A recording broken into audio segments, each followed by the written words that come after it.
We got one other question here. I guess we can wrap with this. I know a lot of folks in Ohio State's fan base, without a Buckeye game this weekend, watched Notre Dame in a primetime game on Saturday night. And obviously that game against Duke didn't look like the comfortable win that you would hope Notre Dame would have. I think Duke's a pretty good football team, but I expected Notre Dame to play better. The question here is, did the Duke defense look better than the Buckeye defense against Notre Dame? I know you watched that game. What'd you think? Yeah, I was watching that game. I don't know that they looked better. I think it was more an indication of what Notre Dame's going to be the rest of the year.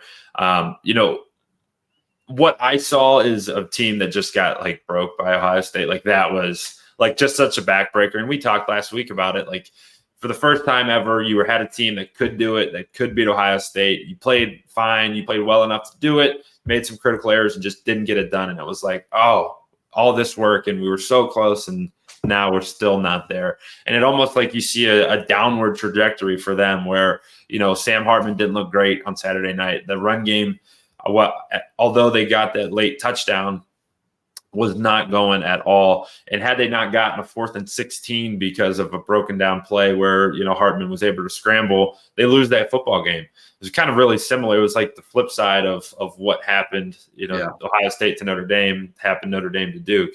But I think it was more of an indication of, I think Duke's really good. And I think that, they're going to struggle with their quarterback getting injured on the very last play, which was heartbreaking. But I think it was more of an indication of Notre Dame and them just not being ready to go and having like just an emotional letdown after that Ohio State game.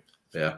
Well, I think it was good for them that they actually figured out a way to win the game, because if you lose that game, it's hard to rev that engine for the rest of the season. You feel like you're done. You can still grind out a couple of tough wins now along the way, and they're still in the thick of it. So, and especially in today's day and age, right, where it's like, the pro, obviously getting to the NFL is critical, but if you lose a couple games, you never know what the top guys are going to do. Are they just going to mail it in and protect their bodies for the NFL? They might, so they were able to stay around. And for us, it's a good win too, because, if Notre Dame goes and loses to Duke and the wheels just totally fall off on the season, right, in a month and a half from now, maybe that win doesn't look as good as it actually was.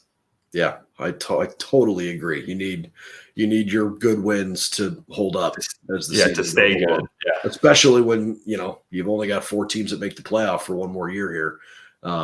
That may change a little going forward, but for now, it definitely matters.